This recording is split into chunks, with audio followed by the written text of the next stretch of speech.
Oh Christ Jesus. Oh Lord, they are not coming from my boy Fetty Wap. Masika Kalish's baby daddy is out here about to get himself sued. This just can't be true. I refuse to believe it. TMZ posted a story titled, Fetty Wap sued. Hello.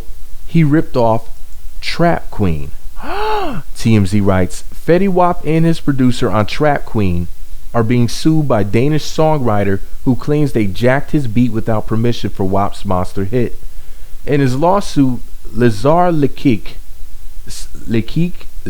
L-A-K-I-C, Lazar Lakic, I mean, he is Danish. I don't know how to pronounce that. Anyways, Lazar Lakic says he purchased exclusive rights in 2014 to a beat called Hello from producer Tony Fad.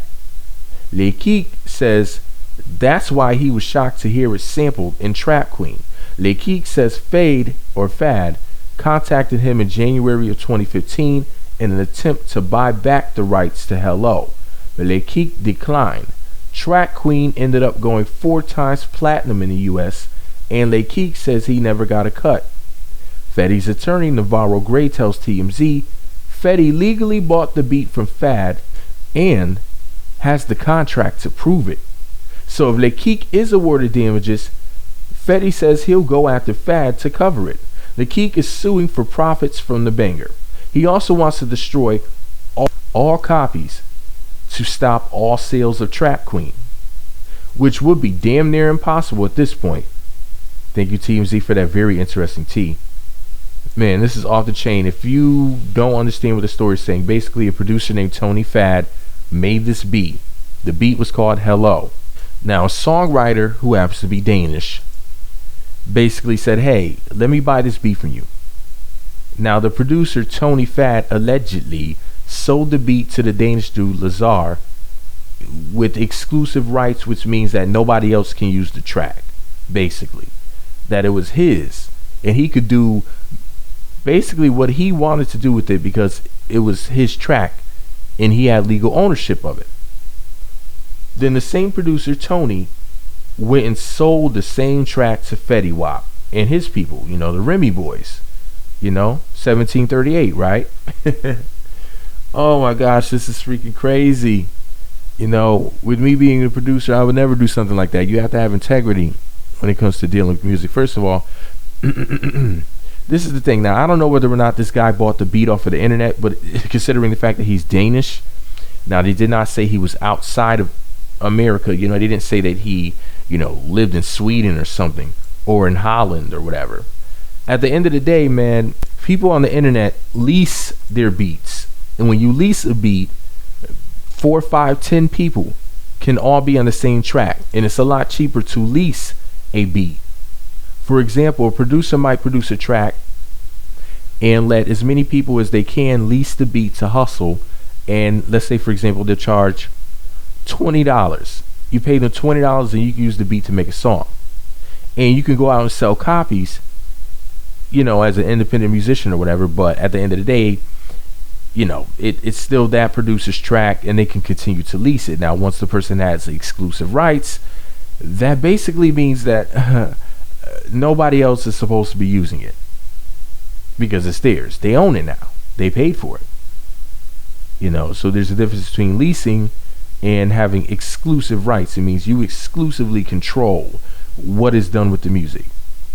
And here this guy was allegedly reselling beats. You know, I've seen this before, man. Like they said, Alchemist. Let me see, what beat was it? Home Sweet Home for Rascas ended up becoming, what's the name of that song? The one for Jadakiss. We Gonna Make It. Yeah, we gonna make it. We gonna make it. Originally, that song was Home Sweet Home for Rascas, who had beef with the Game. Yeah, one of the greatest rappers of all time. Even though Jada is arguably one of the greatest as well. But anyways, Alchemist basically allegedly sold the beat to one guy or promised the beat to one guy and then ended up like selling it or reselling it to the other. And then you have things going on where people like steal beats from people. Like somebody will produce a track but somebody else will go and put their name on it and be like, oh, it's mine now. Just a lot of weird stuff goes on, man. There's a lot of really, really shady people in this music industry, and even outside of the music industry. People who are trying to make it, just doing whatever they can to basically get one up on somebody. It's really crazy. People will steal your rhymes. I remember back in the day, people used to, well, people still say it now. They'll be like, hey, why don't you rap for me? And it's like, why?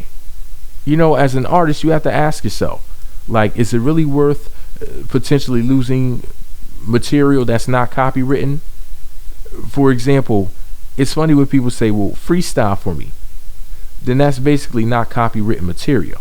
What if they take what you said and then they go and copyright it? That benefits them and not you. But anyways, this is all my opinion. As far as the whole Fetty Wap situation is concerned, I think he's all right because he didn't produce the track. He just merely bought it. That's beyond his control. So hopefully the judge will side with him. And the judge should. Fetty should be able to walk away scot-free because he did nothing wrong in this situation. If he went and purchased a beat, he probably had no idea that somebody bought exclusive rights, according to the story. But anyways, this is all my opinion. What do I know? Let me know what you think about it all below. Be sure to subscribe to the Meat Magazine YouTube channels. Visit Meat Magazine, blogspot.com for more. Follow me on Twitter at Meat Magazine, Meat Magazine 7 on Google+, Meat Magazine blog on Instagram. And I hope at the Love and Hip Hop Hollywood reunion shows, they'll discuss Fetty Wap's lawsuit and give us a nice little update.